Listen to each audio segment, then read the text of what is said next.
হরে কৃষ্ণ, রাধে রাধে। শ্রেণী ক্রিয়েটিভ চ্যানেলে আপনাদের সকলকে জানাই স্বাগত। দেবাদিদেব মহাদেবের পছন্দের ফুলের সংখ্যা নেহাত কম নয়।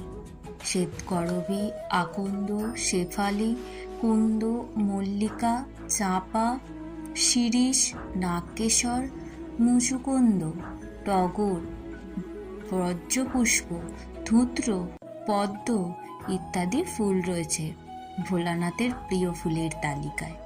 তবে এসবের মধ্যেও তার সবচেয়ে বেশি প্রিয় হলো পদ্ম। কিন্তু পূজার অগ্রে যদি কোনো ফুল নাও থাকে, তখন শুধুমাত্র একটি বেলপাতা দিয়ে যদি কোনো ভক্ত তাকে পূজা করেন, তাতেই পরম তুষ্ট হন আশুতোষ শিব। বিল্বপত্র বা শ্রীফল বৃক্ষের একটি ত্রিফলক পত্রই তাঁর কাছে সমস্ত অঘ্র ও পুষ্পের চেয়ে বেশি প্রিয়। কিন্তু কখনো কি ভেবে দেখেছেন বেলপাতা কেন শিবের এত প্রিয়? শুধু শিবই নন, প্রায় সমস্ত পূজা অর্চনায় বিল্বপত্রের আবশ্যিক ব্যবহার কি আপনাকে কখনো ভাবিয়েছে? তাহলে চলুন জেনে নেওয়া যাক বিল্বপ বৃক্ষের পৌরাণিক ইতিহাস। বিল্বপ বৃক্ষ মাহাত্ম্য বর্ণনায় বলা হয়েছে, বিল্বপত্রের ত্রিফলক পত্রের মাঝখানের পাতাটি শিব স্বরূপ, বামপত্র ব্রহ্মা স্বরূপ এবং ডানপত্র বিষ্ণু স্বরূপ। তাই বিল্বপ বৃক্ষের ছায়া মাড়ালে আয়ু নাশ হয় এবং বিল্বপ বৃক্ষে পা দ্বারা স্পর্শ করলে শ্রী তথা লক্ষ্মী নাশ হয়। বিল্বপ বৃক্ষের বন যেই স্থানে থাকে তা বারাণসী পুরী স্বরূপ। দর্শক, বুঝতেই পারছেন বেলগাছ পাতা ও ফল সনাতন শাস্ত্রে ঠিক কতটা গুরুত্বপূর্ণ বহন করে চলেছে। পুরাণ বলেছে, একবার দেবী পার্বতী এবং তার সখীরা অর্থাৎ জয়া, বিজয়া ও জয়ন্তী ভ্রমণে বের হওয়ার পরিকল্পনা করলেন। দেবী পার্বতী তার বাহন সিংহযোগে সখীদের নিয়ে গেলেন একটি পর্বতে। দীর্ঘ পথ পরিক্রমার ক্লান্তিতে দেবী মাতার কপালে দেখা দেয় একটি শ্বেতবিন্দু বা ঘাম। সেই শ্বেতবিন্দু মাটিতে পড়ার সাথে সাথে তার থেকে একটি ছোট গাছের জন্ম হয়, যার ছিল 3টি পাতা। তখন সখীরা পার্বতীকে বললেন, এর একটি নাম প্রদান করাও তোমার কর্তব্য। দীর্ঘ পথ পরিক্রমার ক্লান্তিতে দেবী মাতার কপালে দেখা দেয় একটি শ্বেতবিন্দু, এর একটি নাম প্রদান করাও তোমার কর্তব্য। দেবী পার্বতী তখন এই গাছের নাম দিলেন বিল্বপ বৃক্ষ।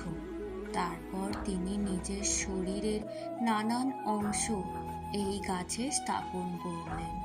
যেমন গিরিজা রূপে তিনি রইলেন শিকড়ে, কাত্যায়নী নামে ফলে এবং দুর্গা রূপে রইলেন ফুলে। তিনি নিজে ঘোষণা করলেন মহাদেবকে, এই গাছের পাতা আর ফুল দিয়ে পূজা করলে তিনি সবচেয়ে তুষ্ট হবেন।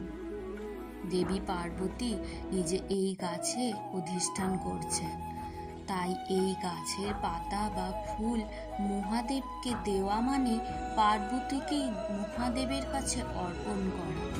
সেখান থেকেই বেলপাতার ব্যবহার শুরু হলো শিবের পূজায়। তবে এরই কাহিনীটি শেষ নয়। বেলগাছের জন্ম সম্পর্কিত সবচেয়ে প্রচলিত এবং আশ্চর্যজনক কাহিনীটি বর্ণিত হয়েছে শিব পুরাণে। সেই কাহিনী জানার আগে চলুন জেনে নিই বেলগাছ সম্পর্কে এমন কিছু তথ্য যা আপনারা অনেকেই জানেন না। বৈদিক শাস্ত্র মতে বেলপাতার 3টি পাতা একত্রে থাকলে তাকে একটি বেলপাতা বলা হয়। এই 3টি বেলপাতা একত্রে ব্রহ্মা, বিষ্ণু, মহেশ্বরের প্রতীক। অন্যদিকে বিল্বপ বৃক্ষের ত্রিফলক পত্রকে নিরাকার পরম ব্রহ্মের ত্রিনয়ন হিসাবে বিবেচিত হয়। বলা হয় বিল্লব পদ্মের 3টি পাতা যথাক্রমে পূজা, স্ত্রোত ও জ্ঞান।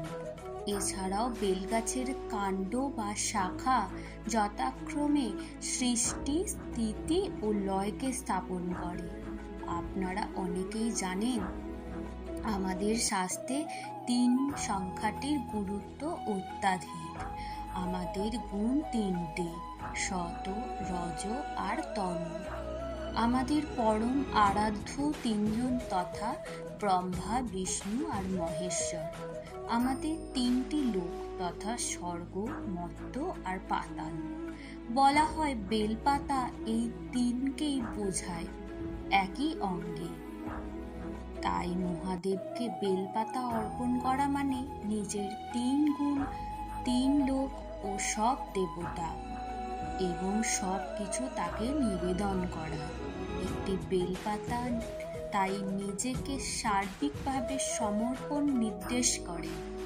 পুরাণ অনুযায়ী সমুদ্র মন্থনের সময় যখন হলাহল নামক ভয়ঙ্কর বিষ উথিত হয়, তখন দেবাদিদেব মহাদেবে বিশ্ব ব্রহ্মাণ্ডকে রক্ষা করার জন্য সমুদ্র মন্থনের সময়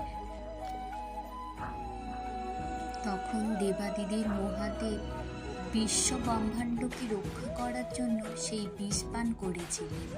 সেই বিধ্বংসী গরল পান করার পর বিষের প্রভাবে তার কণ্ঠ নীল বর্ণ ধারণ করে। এই কারণে শিবের আরেক নাম নীলকণ্ঠ। অন্যদিকে বিষের প্রভাবে গরম হয়ে উঠতে থাকে দেবাদিদেব মহাদেবের শরীর। তখন দেবতারা তার মাথায় গঙ্গা জল ঢালতে শুরু করে। ঠিক সেই সময়ে তাকে শরীরকে ঠান্ডা রাখতে বেল পাতাও দেওয়া হয়।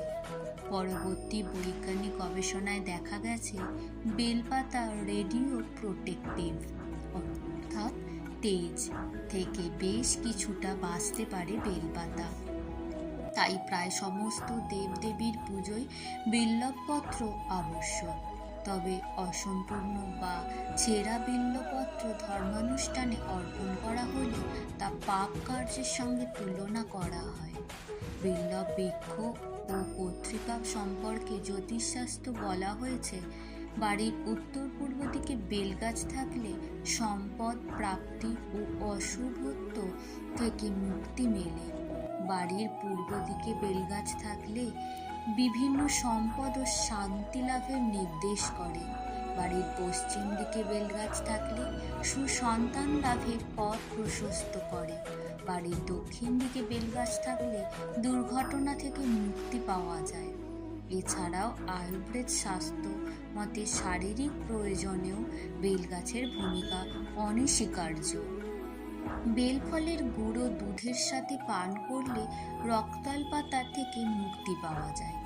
হাই ব্লাড সুগার রোগ নিরাময় হয়।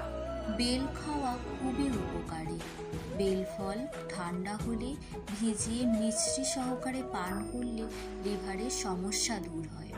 বেলফল সর্ষের তেলের মিশ্রণে যদি কোনো ব্যথায় মালিশ করা হয় তবে খুব উপকার পাওয়া যায়। বেলের গুঁড়ো যদি ক্ষতস্থানে লাগানো হয় তাহলে খুব উপশম হয়। এছাড়াও বেলফল চিনির সঙ্গে সেবন করলে স্মৃতিশক্তি বৃদ্ধি পায়। এবার জানব বেলগাছের জন্ম সম্পর্কে। বৈকুণ্ঠে সেদিন লক্ষ্মী দেবীর মন বড়ই উতলা। কেন জানি না বারবার তার একটা কথাই মনে জাগছিল যে তিনি তো সবসময় স্বামীর সঙ্গেই থাকেন, স্বামী ছাড়া আর কিছুই জানেন না।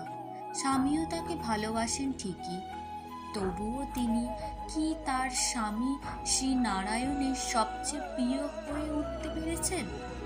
উতলা মনের সেই ওঠাপড়া নিয়ে তিনি স্বামীর কাছে এলেন। অনন্ত শয্যায় শায়িত বিষ্ণুর পায়ের কাছটিতে বসে পদসেবা করতে শুরু করলেন। পায়ে স্পর্শ পেয়ে বিষ্ণু চোখ খুললেন। তার চোখ পড়ল লক্ষ্মী দেবীর চিন্তাচ্ছন্ন মুখের দিকে। তখন তিনি তাকে জিজ্ঞেস করলেন, হে দেবী, কিসের চিন্তায় তুমি কষ্ট পাচ্ছ? আমায় খুলে বলো।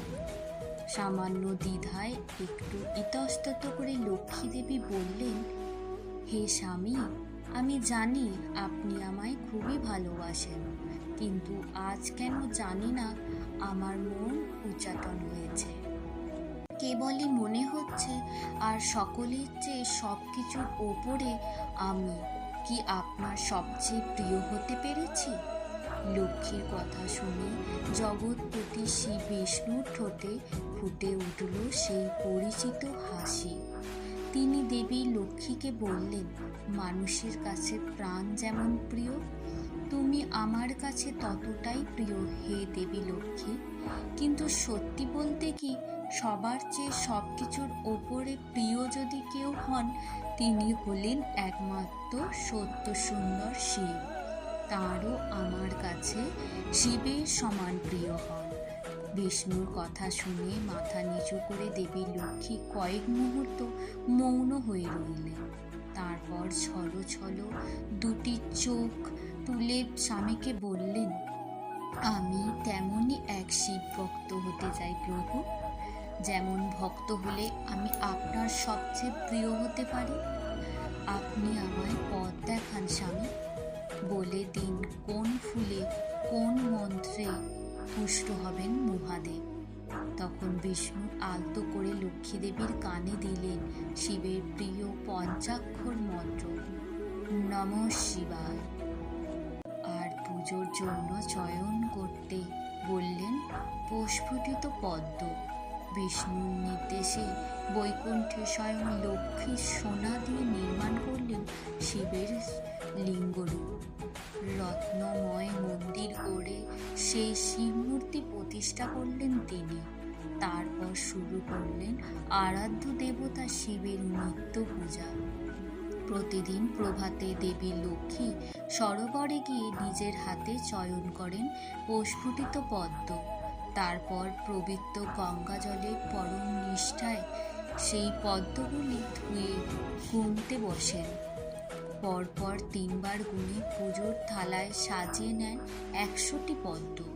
সেই 100 পদ্মের অগ্র দিয়ে ঢালতে লাগলো বিষ্ণু ঘরণী দেবী শ্রী লক্ষ্মীর নিত্য শিব পূজা। এভাবেই কেটে গেল পুরো একটা বছর। এলো পয়লা বৈশাখ। সেই দিন বৈশাখের শুক্লপক্ষের তৃতীয়া। প্রতিদিনের মতো পদ্ম চয়ন করে, ধৌত করে, গণনা করে, থালায় সাজিয়ে পূজায় বসেন দেবী লক্ষ্মী। নয়ন মুদ্রিত করে দেবাদিদেবের গভীর ধ্যানে ধ্যানস্থ হলেন তিনি। সেই সুযোগে ভক্তকে পরীক্ষা করার জন্য শিব পূজার থালা থেকে 2টি পদ্ম হরণ করে নিলেন। ধ্যানের পর লক্ষ্মী যখন অঞ্জলি দিতে শুরু করলেন, তখন হঠাৎ তার চোখে পড়ল পুরো 100টি পদ্ম থেকে 2টি পদ্ম অনুপস্থিত। তখন পূজা সম্পন্ন হবে কি করে? পূজার মাঝে নিজের আসন ছেড়ে পুষ্প চয়ন করতে গেলে শিবের অপমান হবে। এখন উপায়? ব্যাকুল লক্ষ্মী যখন কোনো দিকেই কোনো দিশা খুঁজে পাচ্ছেন না, তখন তার মনে পড়ে গেল বিষ্ণুর একটি কথা। তিনি একবার লক্ষ্মীর বক্ষ যুগলকে তুলনা করেছিলেন পরিস্ফুটিত যুগল পদ্মের সঙ্গে। ভগবান বিষ্ণুর কথা কখনো মিথ্য হয় না। তাই সেই পদ্ম সদৃশ্য অঙ্গদয় উপসর্গ করেই পূজা সম্পন্ন করতে চাইলেন লক্ষ্মী। এই দৃশ্য দেখে অভিভূত হলেন শিব। তাই ভক্তের প্রসন্নতা নিয়ে লক্ষ্মী যখন তার বক্ষযুগল কর্তন করতে উদ্যত হলেন, তাই ভক্তের প্রসন্নতা নিয়ে লক্ষ্মী যখন তার বক্ষযুগল কর্তন করতে উদ্যত হলেন, তখন মহাদেব আর চুপ করে থাকতে পারলেন না। সম্মুখে আবির্ভূত হয়ে সে কাজে বাধা দিলেন তাকে। বললেন, মাগো, আমি আশুতোষ শিব, আমি অল্পতেই সন্তুষ্ট হই মা। তোমার মাতৃ অঙ্গ ছেদন করে আমার তুমি অনুতপ্ত করেছ, প্রসন্ন করেছ। বলো মা, তুমি কি বর প্রত্যাশা করো? লক্ষ্মী শিবকে স্তবে তুষ্ট করে বললেন, হে ভগবান, দিতে হলে আমার এই বড়দিন, যাতে আমি আমার স্বামীর সবচেয়ে প্রিয় হতে পারি। শিব তখন মৃদু হেসে বললেন, তাই হবে মা। তবে তোমার বলিদানের কথা কেউ কোনোদিন ভুলতে পারবে না, কারণ তোমার এই অঙ্ক থেকে ধারায় জন্ম হবে বেল নামক বৃক্ষে। তার পত্র হবে আমার ত্রিনয়ন, তার ফলের স্বাদ হবে তোমার বক্ষ সুধার অনুরূপ। হে দেবী লক্ষ্মী, আমার আরেক নাম শ্রী, তাই এই বৃক্ষের নাম হবে শ্রী, ফলের নাম হবে শ্রীফল, আর তার পত্রকে বলা হবে শ্রীপত্র। যতদিন ধরায় চন্দ্র সূর্য থাকবে, এই বৃক্ষ ততদিন থাকবে। শিবের অনুগ্রহে সেই বৈশাখের তৃতীয়া তিথিতে যতদিন ধরায় চন্দ্র সূর্য থাকবে, এর পত্রে পূজা পেয়ে আমি পরম তুষ্ট। শিবের অনুগ্রহে সেই বৈশাখের তৃতীয়া তিথিতে পত্র, পুষ্প ও ফুল সহ বেল বৃক্ষের জন্ম হলো মর্তে।